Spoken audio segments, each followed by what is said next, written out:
ब्रह्मा कुमारी जितेंद्र कौर, आपने सन 1956 में ईश्वरीय ज्ञान प्राप्त किया।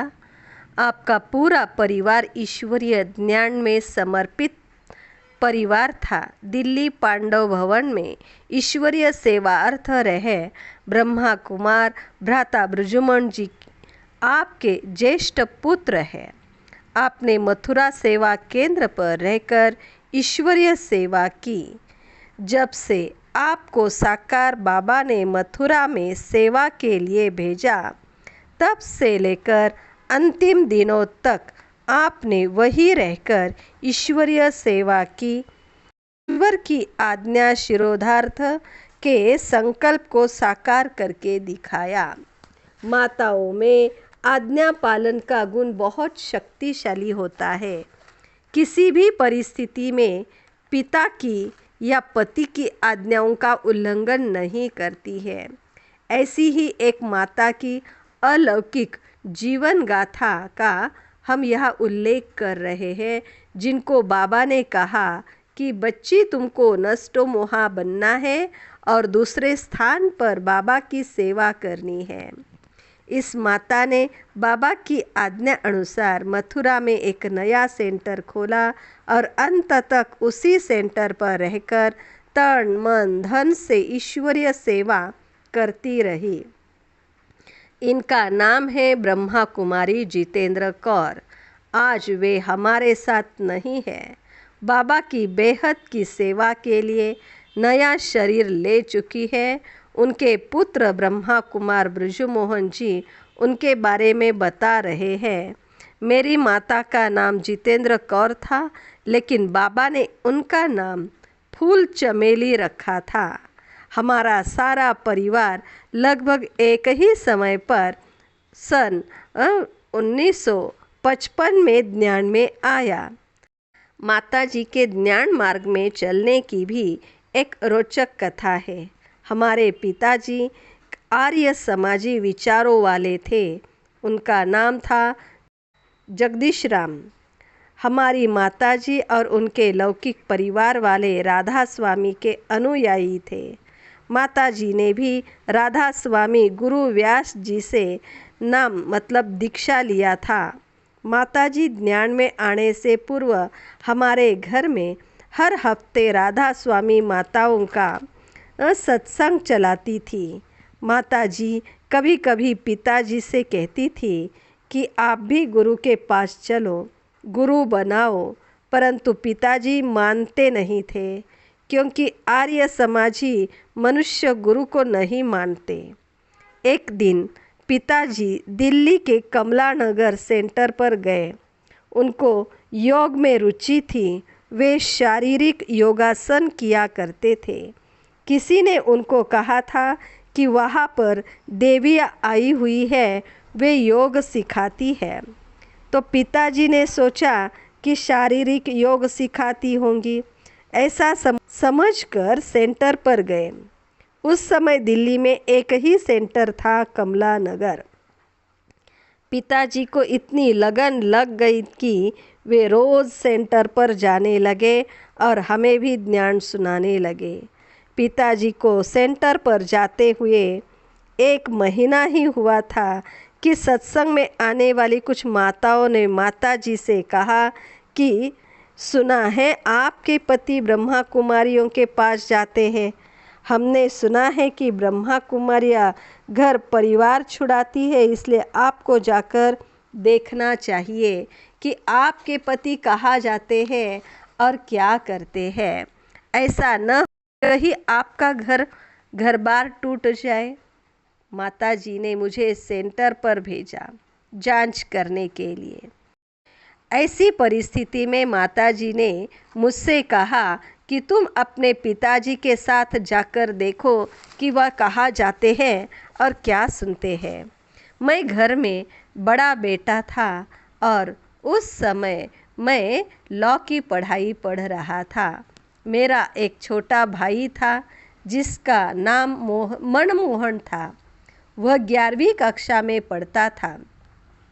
माताजी की आज्ञा अनुसार मैंने पिताजी से विनती की और उनके साथ सेंटर पर गया। पिताजी बहुत खुश हुए। वहाँ जाकर मैंने साप्ताहिक कोर्स करना चाहा। जब मुझे कोर्स में ज्ञान की बातें बताते थे तो मैं लॉ का विद्यार्थी होने के कारण उनको उल्टा कर देता था। हफ्ता भर ऐसे ही करता रहा, लेकिन इसके बाद एक ऐसी ज्ञान की पॉइंट मुझे तीर के माफिक लग गई जो ज्ञान समझ में आ गया। कोर्स पूरा हो गया। सबसे पहली बात मुझे यह समझ में आ गई कि मनुष्य आत्मा अन्य योनियों में नहीं जाती, केवल मनुष्य योनि में ही रहती है। यह समझने के बाद अन्य बातें भी समझ में आने लगी। घर आकर मैंने माताजी को बताया कि यह रास्ता ठीक है। यहाँ कोई ऐसी शिक्षा नहीं दी जाती जिससे घर बार छूटे। सेंटर पर जाने के लिए पिताजी ने हम बच्चों या माताजी के साथ कभी जोर ज़बरदस्ती नहीं की। अगर की होती तो शायद मैं और मेरी माताजी ज्ञान में नहीं आते। उन दिनों कमलानगर सेंटर में एक बहन रहती थी जिसका नाम मिट्ठू बहन था। वे हारमोनियम के साथ बहुत अच्छा भजन गाया करती थी। एक बार जिस दिन घर में राधा स्वामी माताओं का सत्संग था, उस दिन हमारे पिताजी उनको साथ ले आए और हमारी माताजी से कहा कि यह बहन आपके सत्संग में भजन गाएंगी। माताजी के अंदर ब्रह्मा कुमारियों को देखने की बहुत उत्कंठा रहती थी। सफ़ेद वस्त्रधारी, हर्षित मुख, खुश मिजाज वाली ब्रह्मा कुमारी उस बहन को देखा तो माताजी को बहुत अच्छा लगा, अपनापन लगा। तब माताजी ने कहा कि ठीक है, आप हमारे सत्संग में भजन गाइए। उन्होंने भक्ति का एक भजन गाया। वो भजन आज भी मुझे याद है। उसकी लाइन थी, जीवन की घड़ियाँ यूं ही न खोवो, ओम उठो ओम रटो, ओम रटो ओम रटो। आम तौर पर माताएं बहुत स्नेही और भावुक होती है, अतः मिट्टू बहन का भजन माताजी को बहुत अच्छा लगा। अंत में माताजी ने मिट्टू बहन से कहा कि कभी कभी आप हमारे सत्संग में आया कीजिए। बीच बीच में मिट्टू बहन हमारे घर आती रही। आते जाते रहने से उस बहन से हमारी माताजी का स्नेह का संबंध जुट गया। एक दिन उन्होंने हमारी माताजी से कहा कि आप एक बार क्यों नहीं हमारे सेंटर पर चलती, वहाँ और भी बहनें हैं, उनसे आपको मिला दूंगी। माताजी ने मान लिया और एक दिन उनके साथ कमलानगर सेंटर पर गई। तो यह है सन 1956 की बात। उस समय सेंटर पर कमल सुंदरी दादी, चंद्रमणि दादी थी। उनसे माताजी मिलकर बहुत खुश हुई। बात करके एवं सेंटर का वातावरण देखकर माताजी को डर था कि ब्रह्मा कुमारियाँ घर बार छुड़ाती है। वह निकल गया। इसके बाद कभी कभी पिताजी के साथ सेंटर पर जाने लगी।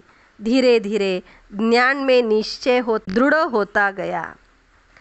जब माताजी ज्ञान में पक्की हो गई और मैं और मेरा भाई भी ज्ञान में आ गए, तो हम सब मिलकर बाबा से मिलने आबू आए।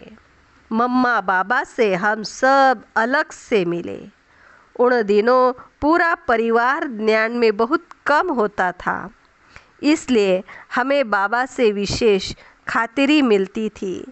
क्लास के बाद बाबा सुबह सुबह हम बच्चों के साथ पैदल टहलने जाते थे।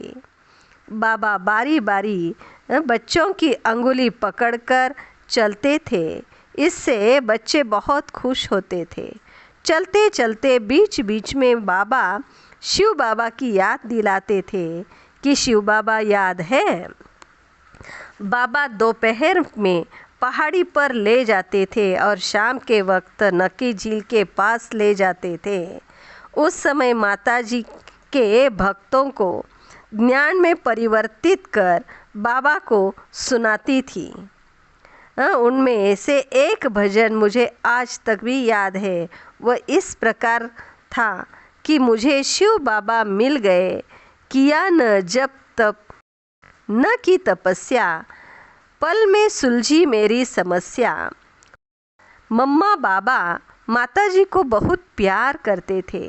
एक दिन ऐसा हुआ कि बाबा ने हमारे माँ बाप से कहा कि एक बार आप सब मुंबई और पूना में आओ।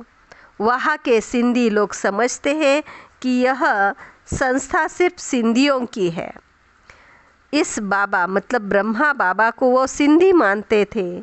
उस कारण उस बाबा मतलब शिव बाबा को नहीं पहचानते थे। इसलिए आप लोग वहाँ आओ। आप लोगों को देखकर उनको समझ में आएगा कि यहाँ अन्य प्रांत वाले भी आते हैं।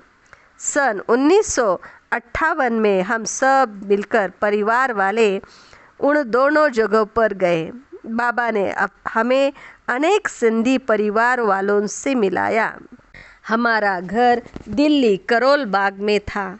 वहाँ से हम सब रोज़ क्लास करने के लिए कार से कमला नगर जाते थे। दूसरी बार जब हम बाबा से मिलने मधुबन गए तो उस समय पिताजी ने बाबा से विनती की थी कि बाबा आप हमें 2 बहनें दें ताकि हम अपने घर में ही सेंटर खोलें। इससे हमें अच्छा लाभ होगा और हमारे आसपास वालों को भी लाभ पहुंचेगा। तो बाबा ने उनकी विनती स्वीकार कर ली और 2 बहनों को हमारे पास यहाँ भेजा। हमारा घर बहुत बड़ा था। उसमें से एक बड़ा हॉल क्लास के लिए रखा, एक कमरा बहनों के लिए दिया गया। दूसरे कमरे में हम रहते थे। रसोई संयुक्त थी। इस प्रकार हमारा घर ही आश्रम बन गया। उस घर में सब बड़ी दादियाँ टीचर बहन के रूप में रही हुई है, जैसे दादी प्रकाश मणि जी, दादी ऑलराउंडर, दादी गुलजार जी, दीदी पालू जी इत्यादि। तीसरी बार जब हम सब मधुबन आए थे तब मिलते हुए बाबा ने हमारे पिताजी से कहा था कि आपको नष्टो मोहा बनना है। मैं चाहता हूँ कि आपका परिवार और एक सेंटर खोले। उस समय बाबा का जोर था कि तीर्थ स्थानों पर बाबा के सेंटर खुल जाए। इसलिए बाबा ने पिताजी से कहा था कि आप मथुरा में एक सेंटर खोलो जहाँ माताजी रहे। उस समय ज्ञान में आए हमें 5 वर्ष हुए होंगे। हमारे पिताजी में बहुत लगन थी सेवा करने की। उनका संकल्प था कि नौकरी छोड़कर बाबा की सेवा करूं। तो वे भी इंश्योरेंस कंपनी में इंस्पेक्टर थे। यज्ञ में उस समय हमारे पिताजी चाचा जी के नाम से और माताजी चाची जी के नाम से जाने जाते थे। जब पिताजी ने बाबा से कहा कि मैं नौकरी छोड़ना चाहता हूँ तो बाबा ने मना किया और कहा आप परिवार वाले हो, आपको घर भी संभालना है और ईश्वरीय सेवा भी करनी है। तब तक मैंने लॉ की पढ़ाई पूरी करके चार्टर्ड अकाउंट्स का कोर्स करना शुरू किया था। मैंने भी बाबा से पूछा तो बाबा ने कहा तुम अपना यह कोर्स पूरा कर लो। मेरा छोटा भाई था, उसको बाबा ने कहा कि तुम पढ़ाई छोड़कर ईश्वरीय सेवा में लग जाओ। उसी समय तय किया गया था कि माताजी को किसी अलग स्थान पर भेजा जाए ताकि एक नया सेंटर खुले। बाबा की अनुसार पिताजी ने मथुरा में एक किराए का मकान लिया और सेंटर खोला। इसी बीच माताजी के समक्ष एक परीक्षा भी आई। उन दिनों आज की तरह चित्र प्रदर्शनी मेले नहीं लगते थे। लौकिक मेले और चित्र प्रदर्शनियों में अपने चित्र लगाकर सेवा करते थे। पटियाला में इस प्रकार की एक प्रदर्शनी लगी थी। वहाँ मेरा छोटा भाई गया। वह रोज़ सेंटर से प्रदर्शनी स्थल पर पैदल जाता था। एक दिन उसको गर्मी लग गई तो वही उसका शरीर छूट गया। राधा स्वामी सत्संग की माताएं मेरी माता जी से कहने लगी कि देखो, तुमने गुरु को छोड़ा, इसलिए तुम्हारा जवान बेटा मर गया। माता जी की अवस्था बहुत अच्छी थी। उन्होंने उनको समझाया कि ऐसी बात नहीं है, हर एक की आत्मा का अपना अपना पार्ट है। हमारे साथ उसका हिसाब किताब चुकतू हो गया, इसलिए वह दूसरी जगह जन्म लेगा। इसमें श्राप की क्या बात है? इस परीक्षा को उन्होंने सहज रूप से पार कर लिया। मथुरा धार्मिक भूमि है, पंडों की नगरी है। वहाँ बाबा के बच्चे कम बने, लेकिन संस्था के प्रति, माता जी के प्रति वहाँ बहुत सम्मान रहा।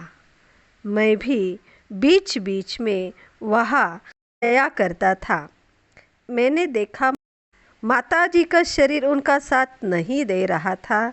फिर भी कोई भी जिज्ञासु सेवा केंद्र पर आता था तो वे ज्ञान समझाने लग जाती थी।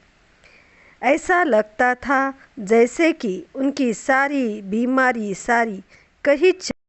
कहीं चली गई। घंटे 2 घंटे उस जिज्ञासु को समझाती थी। बाबा से उनका अपार प्यार बहुत था। बाबा का भी उनके प्रति विशेष सम्मान था। एक बार हम मधुबन आए थे।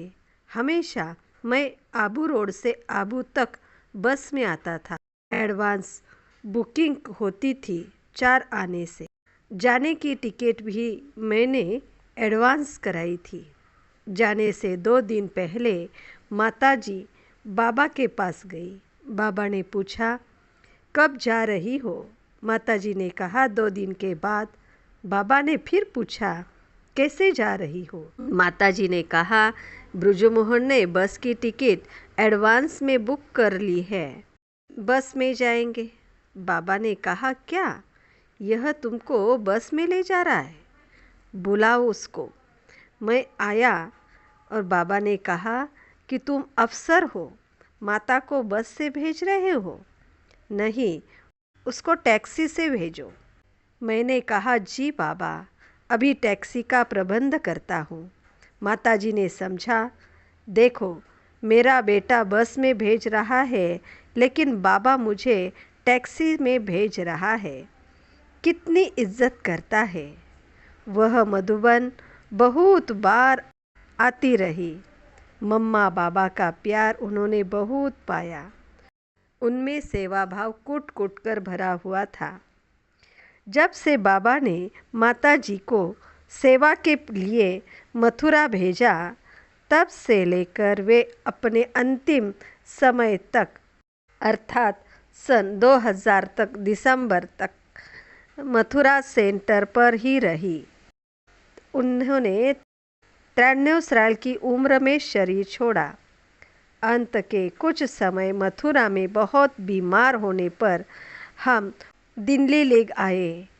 पहले से हम कहते थे कि माता जी, आपने बहुत सेवा की है, अभी दिल्ली में हमारे पास रहो। लेकिन वे कहती थी कि नहीं, बाबा ने मुझे वहाँ भेजा है सेवा के लिए, मैं यही रहूँगी, मैं यही खुश हूँ। जब तकलीफ़ ज़्यादा हुई तो हम उनको मथुरा से दिल्ली में ले आए और हॉस्पिटल में भर्ती कर दिया।